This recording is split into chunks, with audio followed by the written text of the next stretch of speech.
Hey, so welcome to the first day of BlackHat. Thanks for being here. The first day when you have no excuse to be hungover. Welcome to the threat intelligence track. We're going to start off with a talk about Max and Age of APT. So I'm hoping you guys are a lively crowd because our co-workers are speaking next door, and they've got all kinds of jokes in their deck. So if every once in a while you guys could laugh uproariously as if you're enjoying yourselves, we'd really appreciate it, okay? Thank you very much. I appreciate it. So my name's Alex Stamos, co-founder and CTO of ISEC Partners. This is Paul Yoon, who, if I mispronounce his name, I own bottle service, so I did okay, right? He's one of our senior security consultants. BJ Orvis, one of our security consultants at ISEC. And here, Tom and Aaron, you know, stand up and wave, guys who are part of the research team, but there's no more seats up here, so sorry, guys. We're going to do a quick background of what APT means to us, since it is a term that has very little meaning anymore. So we're going to try to define what we're talking about when we talk about an APT attack and what that looks like technically. And then we're going to break it down into the components of what an attacker has to do successfully, what the attack tree looks like for an APT to be successful. And at each moment, we're going to talk about how does a MAC hold up in this. The reason we're doing this talk is that we've been part of incident response on a bunch of these APT attacks, and after them, we had some clients come to us and ask, what can we do to make things better? Like, and one of the example options was maybe we should switch to Max, right? And a number of our clients have actually made that decision to switch to Max as their dominant platform or their future platform based upon the fact that these APT attacks targeted Windows technologies. And they asked us, what does that mean if we turn on all this Mac technology that we've never used before? What does that mean for our ability to withstand really advanced attackers? And we said, we don't know. And it turns out there's almost no open literature or research into these technologies, things like AFP, Apple Open Directory, Apple MDM, server admin. There's just nothing out there. And so we tried to go through and systematically look at OS 10. Now OS 10.7, we were able to update almost the entire deck based upon the line release a couple weeks ago and see how it holds up at each of these steps. And at the end, we'll do a apples to apples comparison between OS 10 and Windows. And that will be the part that will cause a big flame war on Slashdot. So preface and background. So what is APT? First off, it's a term that every time I use it, Kevin Mandia gets a quarter, so I'm going to try not to use it too much. It means advanced persistent threat, and to us, the advanced part doesn't mean that every attack is advanced. It means that the attackers are willing to upgrade their capability as far as is necessary. So there have been a bunch of state-sponsored attacks that use GhostRat and other off-the-shelf crimeware tools to do the exploitation and create a control channel. But there have also been attacks where the defenders are much better prepared. They've got enterprise antivirus. They're monitoring machines. Their machines are hardened, where we see custom code being deployed. So advanced doesn't mean it's always advanced. It just means that these people have the ability to turn the knob up on the advanced scale. And generally, at the top end, that means that they're going to be using zero-day vulns, usually zero-day client-side vulns and zero-day local privilege escalation, as well as O-day malware with control channels that are not going to show up in your IDS by default. Persistent means that these attackers don't just go in and get something and then leave. Persistence on the network is one of their goals. When you think of this as a possible state-sponsored thing, obviously, if I'm working for a state agency, having access to a major Fortune 500 company on an ongoing basis could be very useful, right? Maybe one of their competitors in my state goes and talks to the intelligence agency and says it would be helpful for us to have their financial projections next month, right? You don't want to go and start the whole process. It's much better if you can just say, oh, great, I already have an SSH tunnel for that, right? And you can go and do your work, and you have your external VPN tokens, you have your credentials. And so that's the persistent part. And threat means that, when you talk about APT, it's supposed to be actually the threat of, the actual attackers, a classification of attackers. When we're talking about it, we're going to talk about more of APT as a specific attack tree, as was seen during the Aurora attacks and some other subsequent ones. So we're going to kind of cheat on that one. Everybody here has heard of Aurora. Google disclosed it. I would say very bravely of them, disclosed that they were victims of this, and through some very hard work that they did to take over control machines and dynamic DNS names, they were able to discover evidence of 30 other companies being victimized, the vast majority of which had no idea that they were victims until they got a call from Google. There's dozens to hundreds of companies possibly were attacked, according to some later estimates, although that's a pretty fuzzy number. We were part of a lot of those conversations, and once the the public announcement went out about Aurora, there were a lot of people saying, "Oh my God, my virus scanner just found something. That means I'm part of Aurora," right? It's like, no, that means somebody was clicking the wrong links, right? That doesn't mean you're being attacked by the Chinese. We personally can't talk about the companies that are involved, but thanks to an email leak from another company, you can go read all about it. Not that I'd recommend you go download that, but there's a list of some of those companies that were involved. So a quick case study. This is a super generic network diagram where over here we have a remote overseas office. It's interesting to note that of the Aurora victims we were part of, the initial attack actually always happened in an overseas office to a Mandarin-speaking employee, possibly because if you want to attack somebody, social engineer them, you're going to want to do it in your native language, right? If I tried to socially engineer somebody in my high school Spanish, I would guess that it wouldn't work out too well. So we have our remote network over here, and then we have our US-based corporate network, perhaps production plus the CorpNet, and a layer 3 WAN backbone, and local internet termination on the remote office. Why is it that often Chinese offices use local ISPs? Anybody know why? Or always use local ISPs? They have to, right? The Chinese government requires you to terminate your internet on the inside of their firewall, of the Great Firewall. You can't bring their internet back out like through your global router core because they don't want your employees reading about Tibet and such. So that means generally you have a very high-speed connection direct to China Telecom or another local provider inside of China. So the attack starts with a spear phishing attack. Often this is actually a very, very advanced spear phishing attack in that the attack is based around human intelligence that they've gathered about the victim, right? In some of these cases, actually, family members of the victims have been attacked, their machines taken over, and then a authenticated chat channel like MSN Chat or Yahoo Chat or a Facebook message or Baidu message was used to then communicate with the person on the inside of the corporate firewall, which is tough. I mean, that's a tough thing to beat, right? Like when my wife tells me, "Hey, Alex, do this thing," on a chat channel, I don't Turing test her, right? Like, I have to assume that it's actually her, otherwise things could end poorly.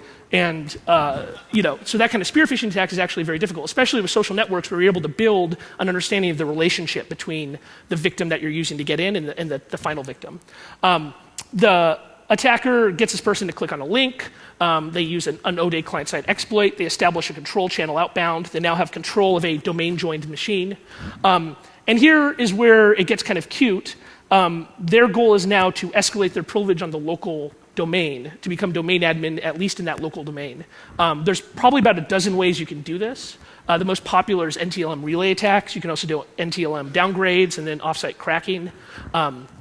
You can do Kerberos SPN attacks. You can use an ODay against a server port that's open internally that's not open externally. Obviously, there's lots of ways to escalate from a low-rights user to domain admin. They become domain admin. They take over the domain controller. They steal the database of all the users in the domain. They go and crack that off-site. Obviously, in the vast majority of cases, that domain server database has landman hashes, which then fall immediately to a pre-computed dictionary hack. And they reestablish control. Either they'll come over the backbone WAN, or in a lot of cases, we see that these attackers like to issue themselves VPN access. So they might issue themselves certificates from the corporate PKI, which lets them get in through the L2TP tunnel. Or in at least one case, we saw them log into the RSA ACE server using the domain admin creds, and then issue themselves RSA smart tokens. This was before the RSA breach. Now they don't even have to do that, right? Anybody here from RSA?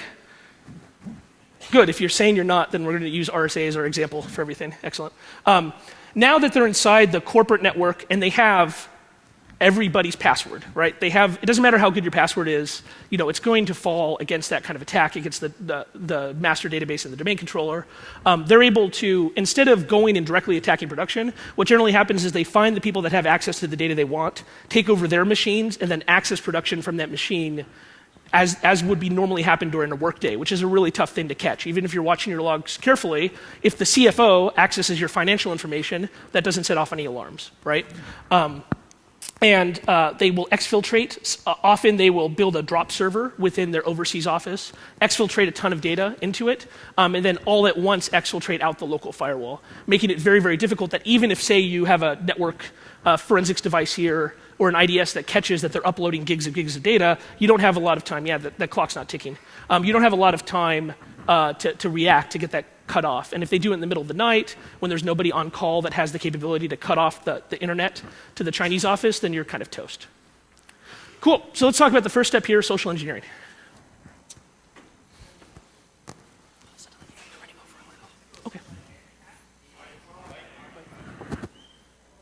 Hello? Okay, for a social engineering attack, the targets aren't going to be your most technical users. They're not going to be your senior engineers. They're probably going to be someone in marketing or accounting. And they're looking for a user who maybe doesn't have the strongest appreciation for security risks. So someone who's maybe more likely to click on a malicious link that was sent to them or open a file that was sent to them in email. So we're going to try to explore maybe how resistant to such an attack would your typical Mac user be. So a lot of things actually make a Mac user much safer than a Windows user. And for starters, Apple has a very small market share of personal computers. They have about 6 to 8%. That means not many people are interested in attacking Mac users. It's much more fruitful for me to take a well-known exploit, crime pack, spread it out as wide as I can, and even if I only can compromise unpatched machines, since I'm throwing it at so many users, that's still going to be quite a few people. Another ISEC consultant, Dan Guido, has done quite a bit of research into what makes a vulnerability likely to be turned into a crime pack and weaponized and widely distributed.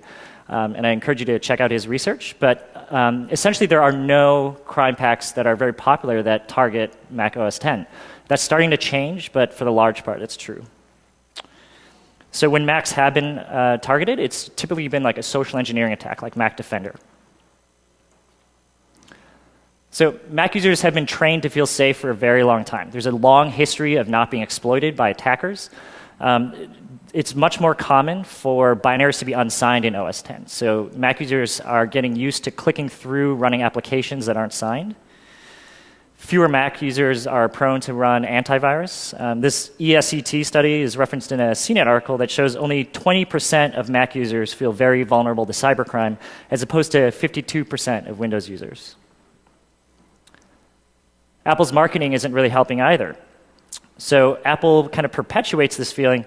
So in this marketing slide, they say that OS X doesn't get PC viruses, which is kind of a tautology. I mean, my toaster oven also does not get PC viruses.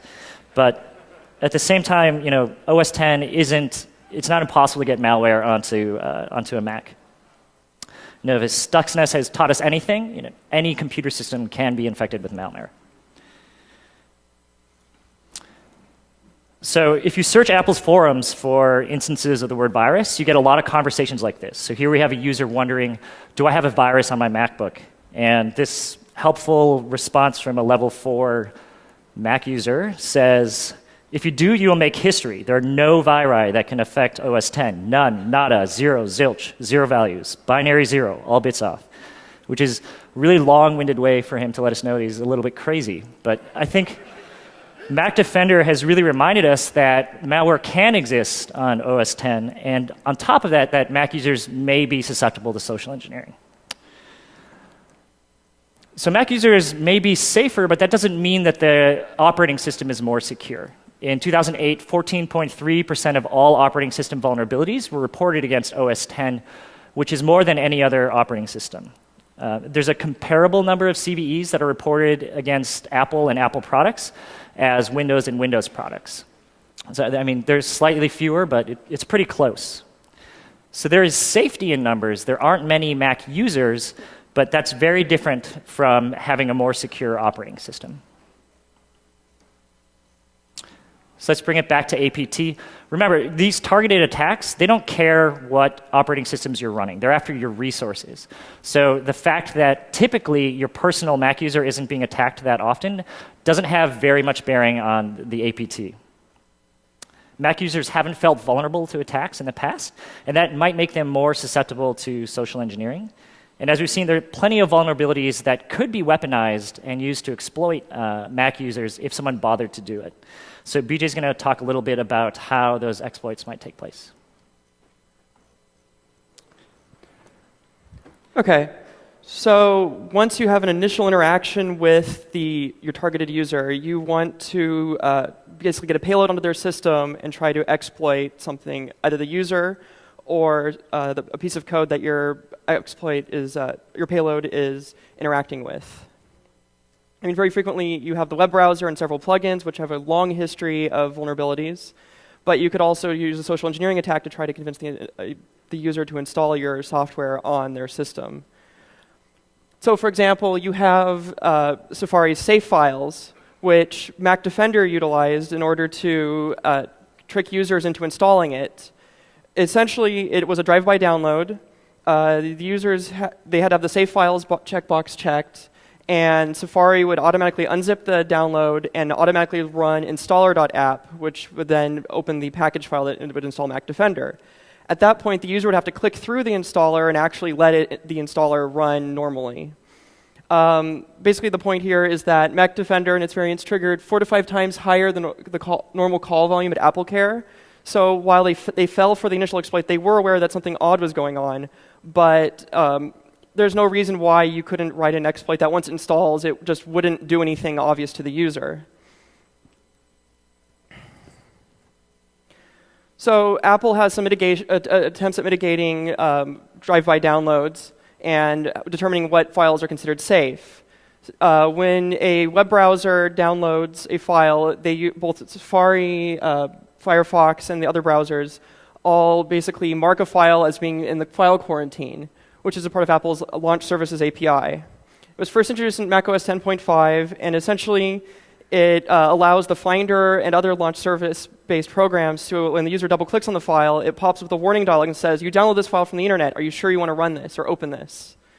And basically, the file quarantine determines what files are considered safe and where they need to warn you versus where it's assumed just safe and it'll automatically just let you open the file without prompting the user.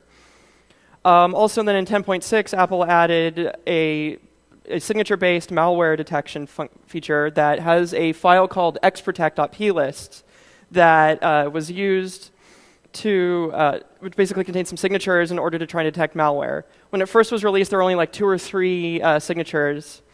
But then in March of this year, Apple updated the xprotect to basically perform daily checks to see if there are any new signatures. And as of this morning, there were 17 signatures in my xprotect database. So let's take a look at how, if you wanted to do an automated exploit, say, against the browser, against a plugin. Apple has several mitigations in place now on more recent versions of their operating system, although they have, in general, lagged behind both Microsoft Windows and Linux in terms of when they have implemented their mitigations. So, as you can see, Apple didn't really start incorporating stack smashing protections until 2007, and some of their other features, while they were introduced in 2006 or 2007, they haven't really been matured until Snow Leopard or Lion. So for stack smashing, Apple uses both LLVM, their own LLVM compiler, as well as GCC for developers to compile their code. And both of them use ProPolice, which is essentially adds stack smashing protection whenever it sees a function that it contains a buffer in it.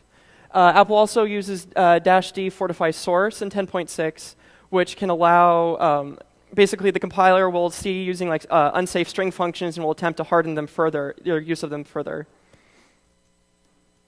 One of the big challenges is in 10.5 was when GCC 4.2 was first included, which has ProPolice, but GCC 4 was the default, so the stack protector was not available by default. And in 10.6, it finally switched over to being there for binaries that were enabled. One of the bigger problems, though, is that if you build your binary on an older tool chain, then you won't have the stack smashing protections. With heap protections, Apple has not done a whole lot. In 10.6, they finally added a security cookie to the heaps metadata. So basically, they take a check some of the metadata and include a security cookie in that, so that they can detect whether or not the heap metadata was tampered with by, say, a heap buffer overflow on the heap. Microsoft Windows has had similar protection since 2003, and also Windows has suffered from other forms of heap-based attacks. So they've included numerous additional heap protections, and we're unaware of any other protections that Apple's provided yet. You then have the basically an NX bit on Intel, are also called basically DEP, data execution prevention, where you want to not disallow code from executing in the data part of your program. It's been supported on Intel architecture since 10.4, but Apple hasn't really implemented stronger support for it until essentially 10.7, where it finally has full coverage. As you can see, 32-bit support was still somewhat limited in 10.6, and it's improtect-based, which is a function call that allows you to specify the permissions for a given page of memory. But even on 10.6, 32-bit code cannot, if you tell it to explicitly enable the execution protection, it would not disable execution, the executability of that page of code. Finally, we have ASLR, address space layout randomization. Apple first introduced it in 10.5, but it's based on Apple's pre-binding, which is a performance optimization in libraries where it automatically pre-computes where in memory the library will be loaded. And so basically, it creates a per-machine randomization. Also, even through 10.6, Apple does not randomize everything. So like DYL, the dynamic link loader is not randomized. And Charlie Miller, in a update to the Mac Hackers Handbook presentation he made, points out that there are return-oriented programming exploits that can be used with the dynamic linker. Fortunately, though, in 10.7, Apple says that they've significantly improved their ASLR implementation to a point that's supposed to be comparable to Windows. One major drawback, though, both with ASLR and their depth features, is it's not configurable. Basically, the problem is that if you compile your code, link your code on 10.6, and then run on 10.7, at least your depth will not be there. So basically, coming back to APT, Apple's been behind Microsoft, but they're finally starting to catch up in terms of exploit mitigation. Their dep and their ASLR are not configurable, so you can't necessarily apply them to all older code.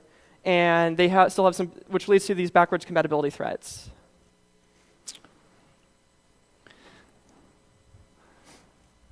So once you've gotten onto a machine, what are some of the things that you can do? And I'm going to talk a little bit about local privilege escalation. This isn't exhaustive by any means, but just a few ideas of what an attacker might do.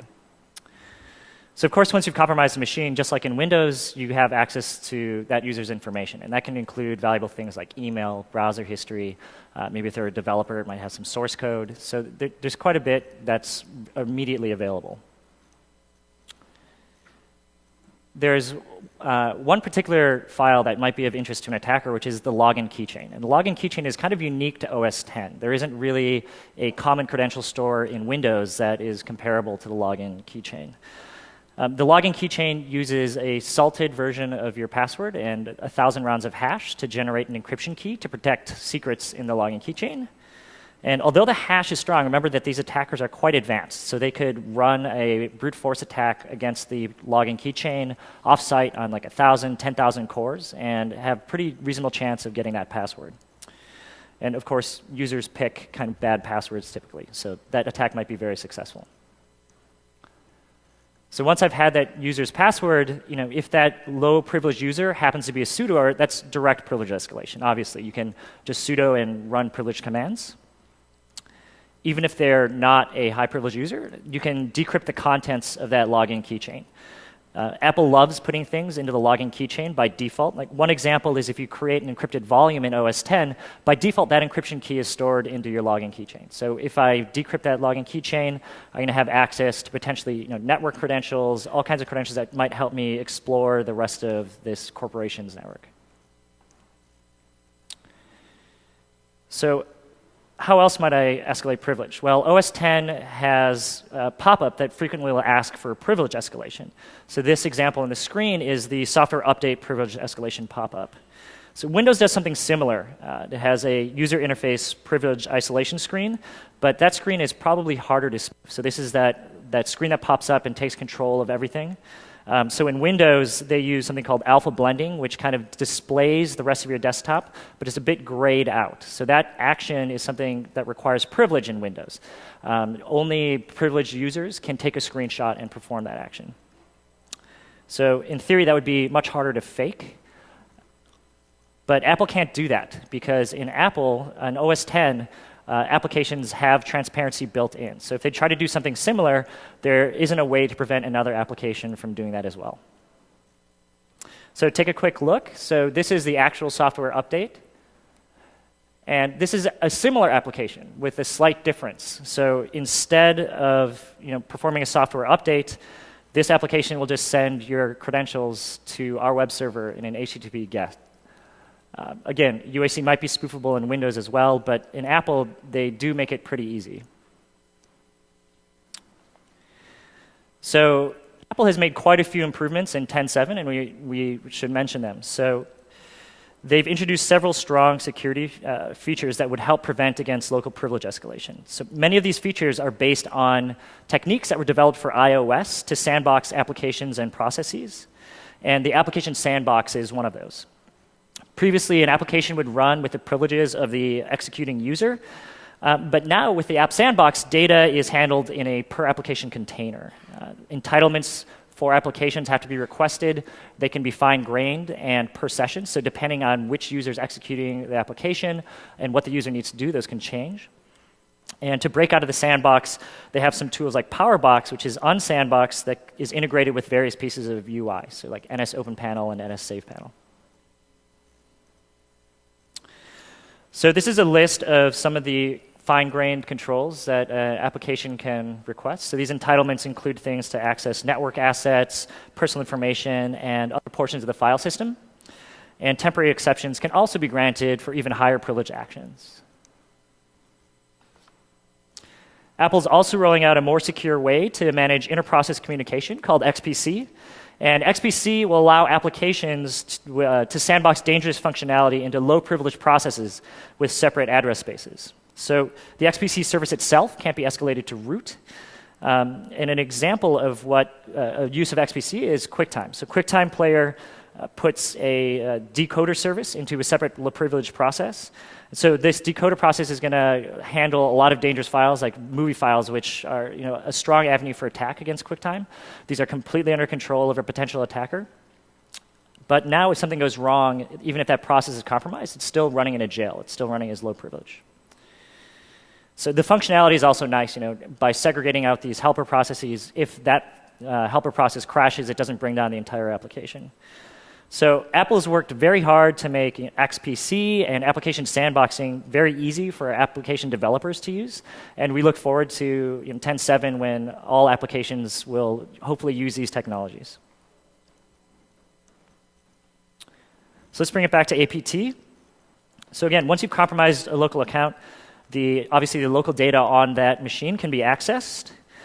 Credentials can be brute forced. And even in 10.7, the login keychain is accessible to sandbox applications for usability reasons. So although 10.7 has made a lot of strides forward, there's still quite a bit of attack surface. OS 10 has kind of weak UI controls, so privilege escalation screens will still be easier to spoof in Apple until they come up with something more secure, a way to warn the user that this cannot be spoofed. But again, kudos to Apple for making a lot of improvements in 10.7. So I'm going to pass it back to BJ, who's going to talk a little bit about network privilege escalation. Okay. So once you've compromised one computer in an organization's network, you have this initial foothold, and you want to start spreading throughout the rest of the network. You want to try to compromise administrator accounts as well as the directory server in order to allow you to essentially acquire whatever information you actually want to access. Most of the section we'll be talking a little bit about what Tom and Aaron presented at Source Seattle in May and also at TourCon.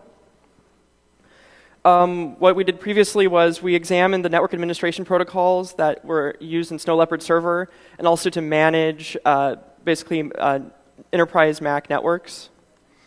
And we've realized that there were pervasive authentication issues. Not only were a lot of the protocols frequently unencrypted, but they did not provide a strong way of authenticating the server that you're communicating with, or there were other forms like downgrade attacks against the authentication. And basically using these issues, we found a way to use two of the protocols in order to exploit them on the network. But first, let's still talk about Apple's file sharing protocol. Essentially, it uses something called user authentication modules to authenticate the user. Historically, it's allowed weaker modules like no user authentication, which basically is a setup where the user does not need to authenticate at all. They can access anything on the server. Or the clear text password, which was disabled in the client side in macOS 10.2. But there's still these other authentication mechanisms which do have various potential attacks against them, such as the two-way random and the random number exchange, which both can have problems where they're using DES, which is a relatively weak cryptographic protocol. And or Diffie-Hellman, which basically can be exploited by an active network attacker by performing a man in the middle. One of the big problems, though, is that an active network attacker could ask the client to use a weaker authentication mechanism than the normal server would actually require the client to use. And because the client doesn't know better, they will then use this weaker protocol, and then the attacker gets, say, the DES data, and they can then pull it off-site to crack it. And then we also looked at Apple Remote Desktop and Bonjour, which Apple Remote Desktop is basically Apple's version of Remote Desktop. It's based off of VNC, and they use a Diffie-Hellman-based authentication mechanism in order to create a shared key between the server and the client. And the client then sends their authentication credentials over this encrypted channel.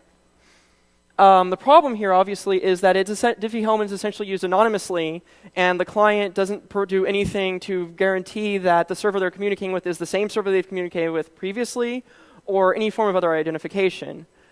Additionally, it uses Bonjour to find out the name of the service in question, of the computer that you're connecting to. And Bonjour provides no form of authenticating the server. It just provides this IP address has this computer name.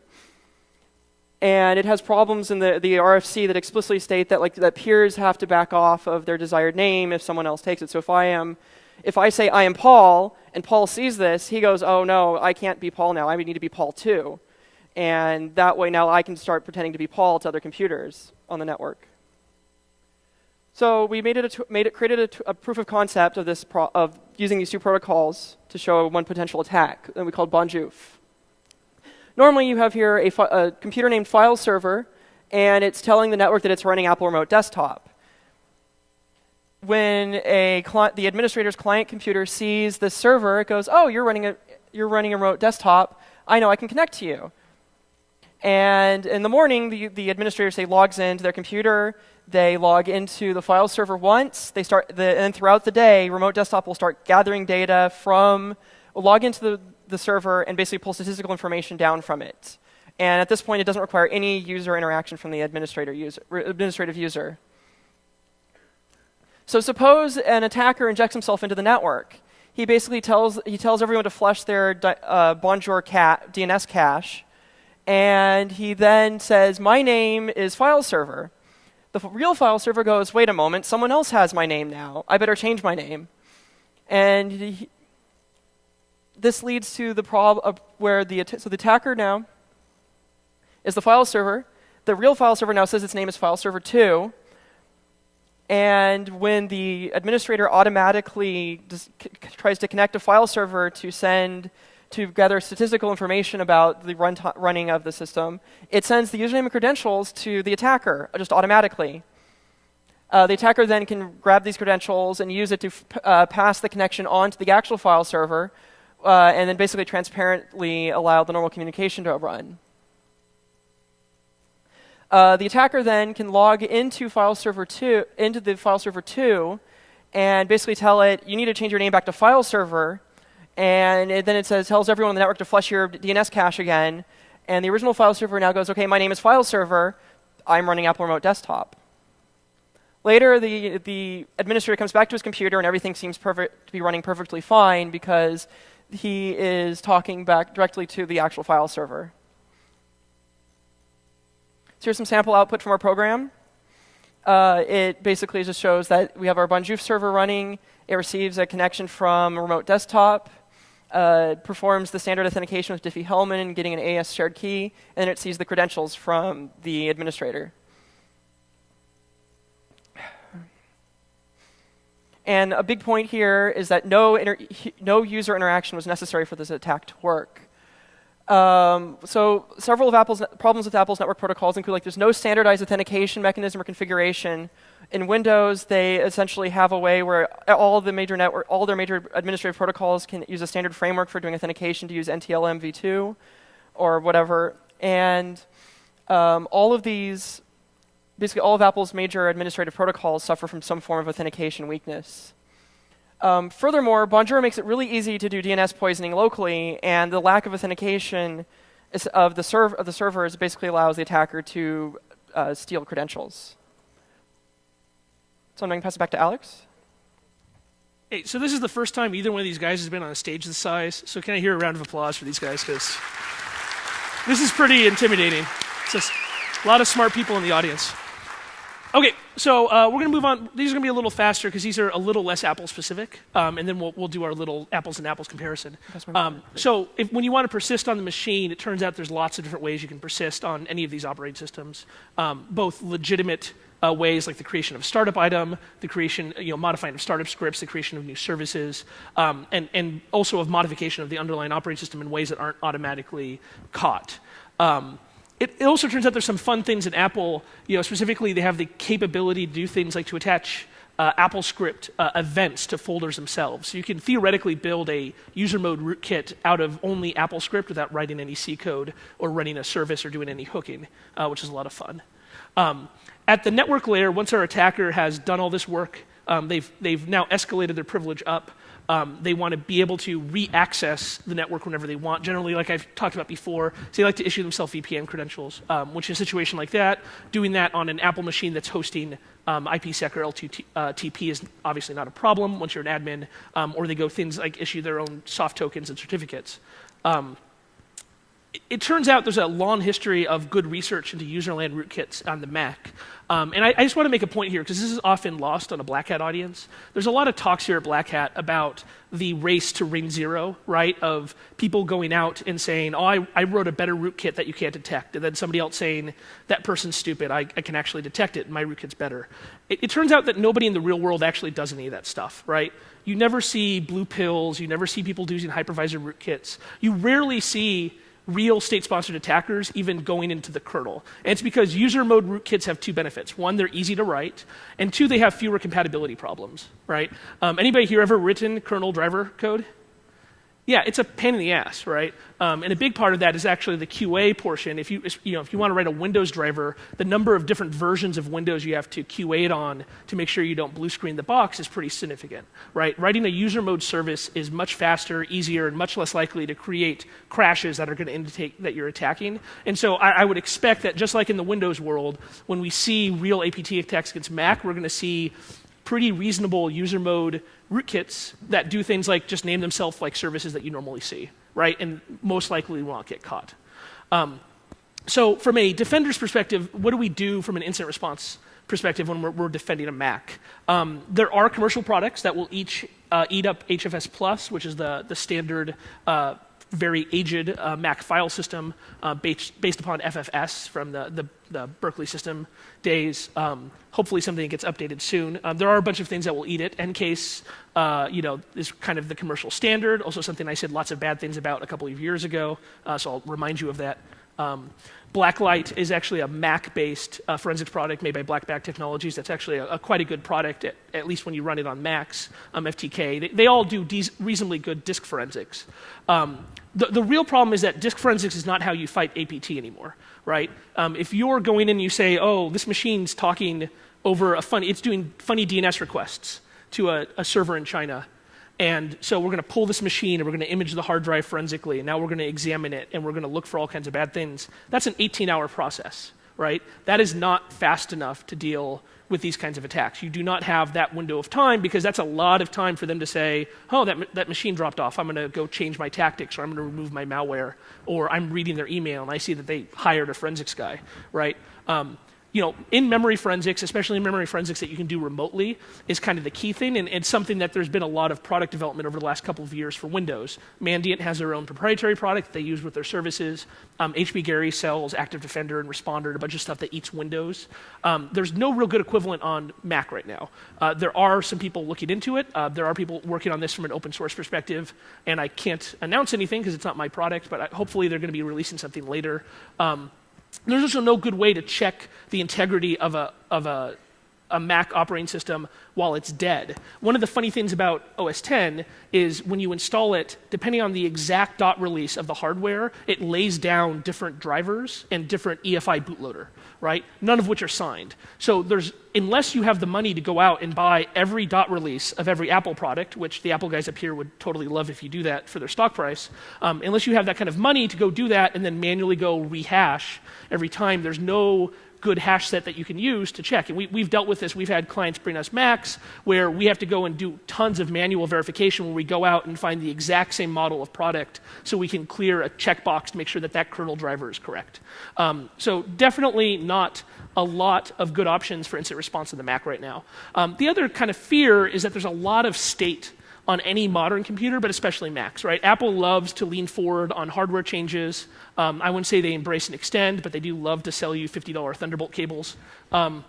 And so you find a lot of, mostly these days, Intel-based technologies, but things like they use the EFI bootloader, which they were the first major PC manufacturer to use EFI, which is terrifying, right? I mean, people could always backdoor your BIOS in the history, but they would have had to say, oh, you're using this specific HP, so we're going to write this specific HP Phoenix BIOS rootkit. And now EFI creates a general 64-bit executable sandbox in which you can write pretty much generic malware that may be able to persist on the vast majority of different machines. EFI is terrifying. Macs also have all of these fun things like the system management controller that are Apple-specific hardware that you can update from user mode inside the OS X, right? And Thunderbolt, not only is Thunderbolt probably going to be good for doing hot boot memory forensics like the FireWire DMA attack, although nobody's proven it yet, but it has its own firmware set. And they've already released, even though Thunderbolt's only been out for a couple months, they've already released patches for Thunderbolt in the firmware. So this is a real problem because honestly, the vast majority of defenders in the world do not have the capability to look into these devices and certainly don't have the ability to analyze what they get out of them. And this is a conversation we've had with Apple and with some of the major hardware manufacturers where I think, if you are a hardware manufacturer or an OEM, this is a conversation we'd like to have with you because this is a capability that needs to be built into the public sphere, that you don't have to be the NSA with a lab where you can pull apart and pop an EFI chip into a EEPROM reader or something. And you don't want to have that capability to do standard forensics. Like I said, we've never seen this kind of stuff, but this is the direction these attacks are going to go from a persistence perspective. Exploration, our attackers are going to want to go through the open directory. We're assuming that they've escalated privilege. They're an admin on the network. They can now use LDAP search the open directory network, figure out who people are, what groups they're in. By default, when you do this, actually, it's very common in these kind of enterprise Mac environments for people to have AFP-mounted home directories on filers. That's obviously a fantastic way to then go and explore people's home directories without going from machine to machine. Obviously, if you're a root user on Open Directory Server, just like if you're an admin on a domain controller, you're going to be able to pull out the real LDAP credential store and do an offline brute force attack. These are salted SHA, so brute force, pre-computed brute force attacks aren't as effective. You don't have the LAN manager problem, so it definitely is not trivial to go and crack 10,000 users, but out of a 10,000 user open directory database, I'm sure you can get several thousand who will give you plenty of access. So some goals for defenders is to try to make sure that the server admins are never using root or don't have local admin on the box, and to make sure you're using like the strong passwords and such. And then exfiltration, like I talked about, generally the way we see this is an internal drop server is built that attackers, good advanced attackers, when they see something they want, they don't instantly take it, right? They're able to resist that temptation. They go and they put it in a drop server because they know that if they're careful about their exfiltration, they're much less likely to get caught. And remember, for the persistent part, these attackers are not smash and grab folks. They're not the kind of people that want to leave examples of SQL injection in your Apache logs. They're the kind of people that want to be able to come back and use all of the work they've done to do more work in the future. So getting away with it is a big part of their exfiltration strategy, unlike, say, if you're a hacktivist or an e-criminal or something like that. So there's a lot of good covert channels here. Still traditionally, the thing to look for in an APT is to look for dynamic DNS names. I would strongly suggest you log all of your DNS requests across your enterprise, which sounds crazy, but it's actually not that crazy. They compress really nicely. You funnel all those DNS requests into a nice Splunk server, and then you build yourself a little Splunk template where it shows the top 10 dynamic DNS names that people are requesting. And you'll see some guys doing home IP for their server, and people who are bouncing their ESPN streams off their what's that box, Roku or whatever. People who are doing that kind of stuff. But if you see 40 different machines doing hundreds and hundreds of requests to a dying DNS name, that is something that needs to be investigated, because almost certainly that's going to be a dynamic DNS control channel for an APT attack. By far the best network monitoring you can do, which nobody will tell you because there's no product to sell you, right? But turn on logging of your DNS requests. The downside is you have to do that on the local DNS resolver. You can't do it up the hierarchy because you lose the context of the initial request. And then when you do that, make sure to cache the response, to log the response, because often those responses will have control information in them that will be wiped out later in the attack. So things you need to think about when mitigating this stuff: coordinate your egress restrictions. Make sure if you have an overseas office that the same kind of network forensic stuff is put in place. Make sure you have real log monitoring, and you have to have people who are able to do this stuff 24/7.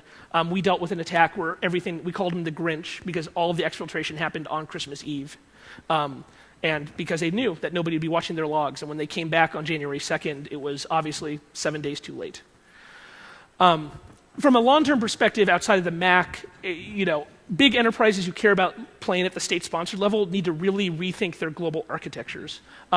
Lots of people get lease lines overseas to their other office, and they don't think about what that means. Like when you call up AT&T and you say, we want a lease line into Shanghai, do you think AT&T goes and digs a ditch and lays a fiber optic cable in China? How do they do it?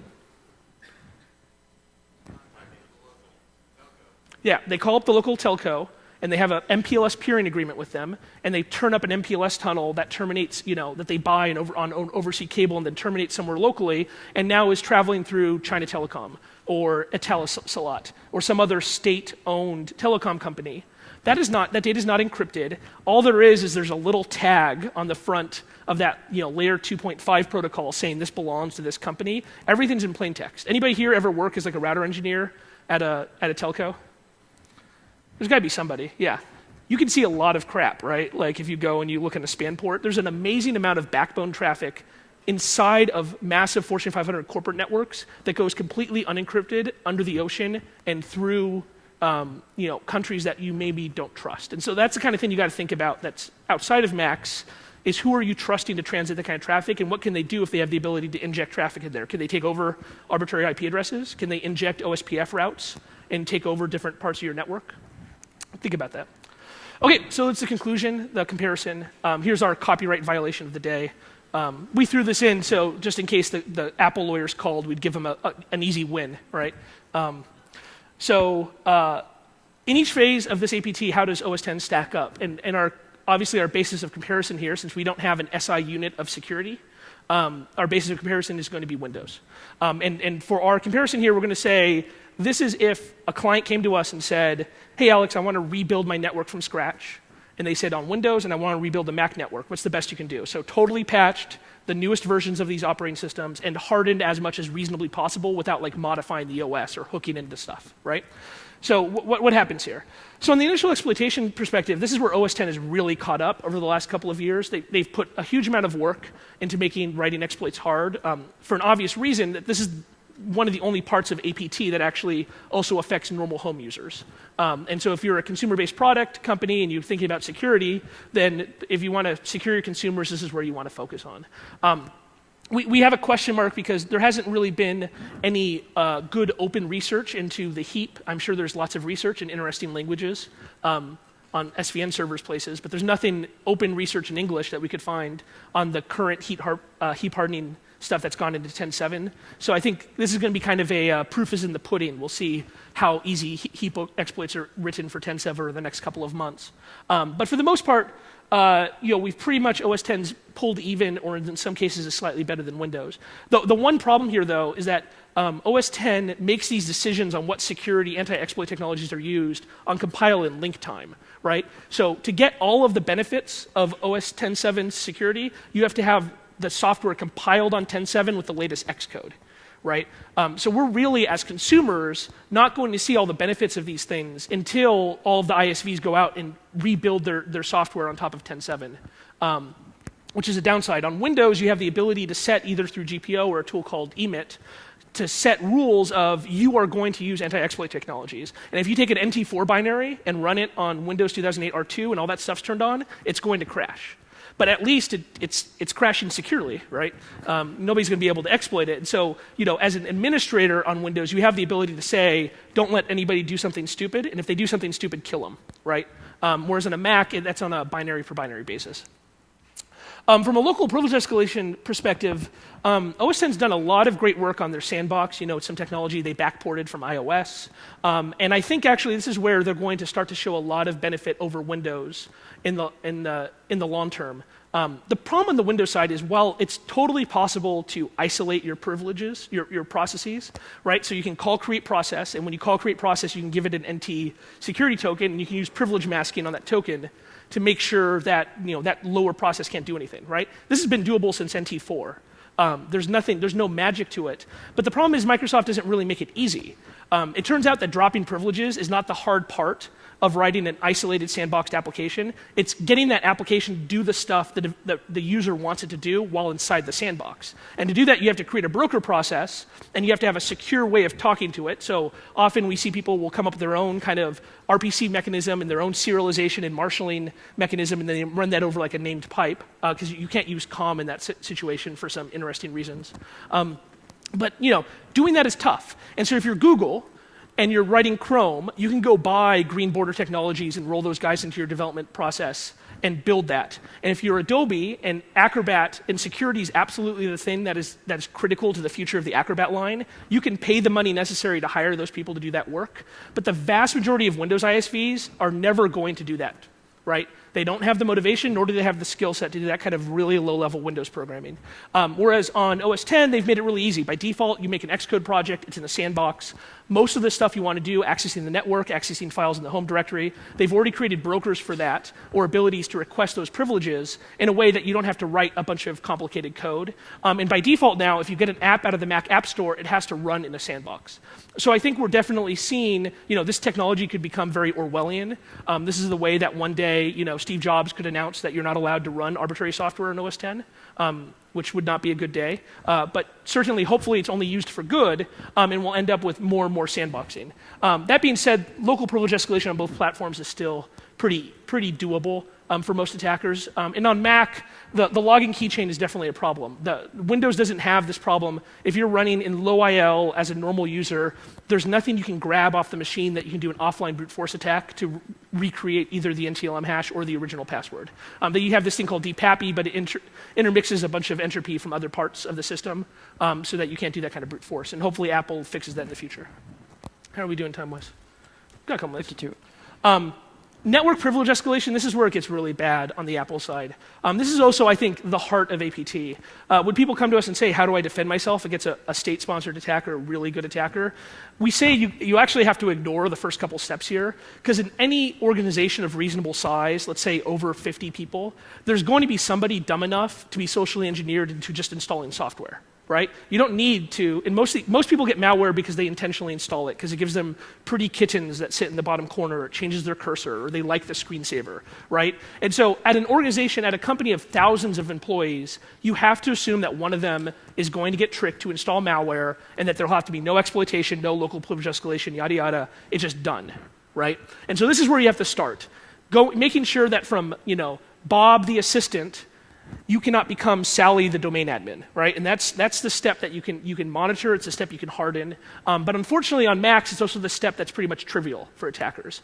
And the real problem here is while, as BJ showed you that chart, every password-based authentication mechanism in OS X has problems, but certainly the Diffie-Hellman, unsigned Diffie-Hellman is a total goldmine for attackers, especially because pretty much every protocol in OS X server can be downgraded silently to Diffie-Hellman, or Diffie-Hellman extended, which provides no real security benefit.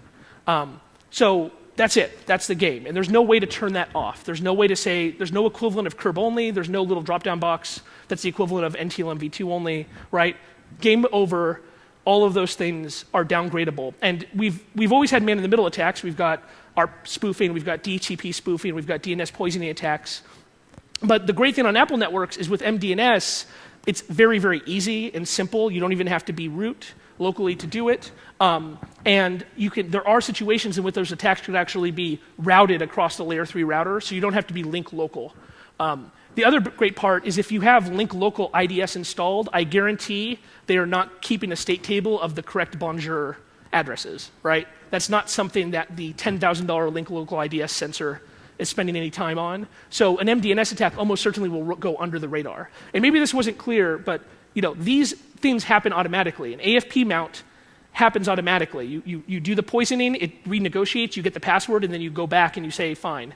And nobody notices. With Apple Remote Desktop, if you have Apple Remote Desktop open to any of the machines you administer, it's automatically connected to all the other ones, right? Same with server admin. And so this is something that is just basically, I wouldn't say trivial, but it's just like 2 notches above trivial to escalate your privilege to become an admin on most managed Apple networks. Persistence, again, there's a lot of way to persist on both of these. The one benefit Windows has is there's a much greater ecosystem of technologies used for detecting and fighting persistence. That being said, hopefully, as people deploy Macs in enterprises, there's enough of a pull here that people will go build these products. If you're a venture capitalist, I've got some ideas. Come grab me later. And from an exploration and exfiltration, again, pretty much the same. The only difference here is, Windows has the ability to centrally set up outbound firewall rules so that you can make it difficult for things to talk off the box unless they're in the kernel. That being said, I've never actually seen that deployed in an enterprise. But in theory, you could do that. The other benefit you get on Windows is that they've really locked down what you can do as an unauthenticated user making an LDAP query against an Active Directory server, which LDAP on Open Directory is still a lot more open. That being said, in an APT attack, we're not really that concerned because we're kind of assuming that the bad guys are authenticated as a user already, and so that they're able to make these simple queries. So things that Apple can do. One of the basic thing here is that Apple's made a decision that's very different than Microsoft. Microsoft kind of likes to define protocols and make them the centerpiece of everything, right? So they decided RPC and then DCRPC and then DCOM, that stack of technologies is the center way that everybody at Microsoft will have to go through to administer machines. There are a couple of exceptions like SMB and RDP, but for the most part, if you open up like the computer management box and you add do MMC/A and you add a bunch of snap-ins, that's using the DCRPC ports and going over DCOM. And the benefit there is that Microsoft has the ability to now put all of that traffic through one choke point in the operating system and to provide security in one place. So their core, Windows security team can spend all this time making sure that the serialization is good and the security is good and that the authentication is good, and then providing centralized ways to configure that, and then you automatically get the benefit everywhere. Apple does the more Unixy thing where every service runs its own daemon. It makes a socket call and opens up a listening port and then has to take care of its own security, right? And that's been a real problem here. It's because obviously when you look, we pulled for brevity, we pulled a chart of all of the different protocols. But you look and there's every protocol has a different kind of starting point and ending point of how it does authentication and how it does integrity and confidentiality protection. And even on protocols where they're doing it correctly for authentication, there's almost no channel binding, right? They don't take a cryptographic key that comes out of the authentication and then integrity protect the channel, which gives you the ability just to relay the authentication and then modify what happens underneath it, right? So that's something Apple could look at is consolidating stuff. There's got to be a way to turn Bonjour off. It'll never be secure. I mean, I get my DNS by listening to broadcast UDP packets, right? There's like nothing you can do about that. Invest in some way that they can centralize management so that when they make these security decisions, people can upgrade them. I showed an Apple engineer, this suggestion, and he had never seen group policy before, so I opened up our group policy editor on our domain controller, and he said, if I took that screenshot to Steve Jobs in a product review, he would fire me, rehire me, then so he could fire me again, right? Because it's like the ugliest, least intuitive interface designed by mankind, right? Which is true. But there are some options here for Apple to come up with the cute, fuzzy, alpha-blended, glowing interface to also allow people to securely manage boxes. So should you use Macs? Well, as you can see, we use Macs in our enterprise, but we treat them, and how I'd recommend you treat them, as little islands on your network, right? They're pretty good for remote exploitation. That's where Apple's put all this research and development into making them hard to exploit, and the sandbox work has been very good. But once you turn on any of the administrative stuff, once you basically install OS X Server, you're toast. There's pretty much nothing you can use OS X Server for securely, is what the outcome is. So I'd strongly recommend, if you're going to have things that people need to be administered centrally for, is you give people Macs, you let them use it for most of their stuff, and then give them, install VirtualBox, give them a Windows 7 64-bit domain-joined virtual machine in there, and then let that do all of its stuff and kind of create an overlay network. You could use IPsec. You domain join that. It can be BitLockered. And you create kind of two networks there, one that's managed and one isn't. But if you are managing these things centrally, then you're kind of toast. As we showed, we have a tool that in any reasonably managed Apple environment, if we ran it for 10 minutes, we'd have tons and tons of passwords, and nobody would catch us. We're not releasing it because there's nothing good you could do with it. But you know, it's not it's the kind of thing that people can recreate pretty quickly. So people who are in the back, I guess we got a little confused about whether we're ending early or not. So do we have time for questions? No. Okay, we're going to call it there. We'll be around for questions. Thanks for coming.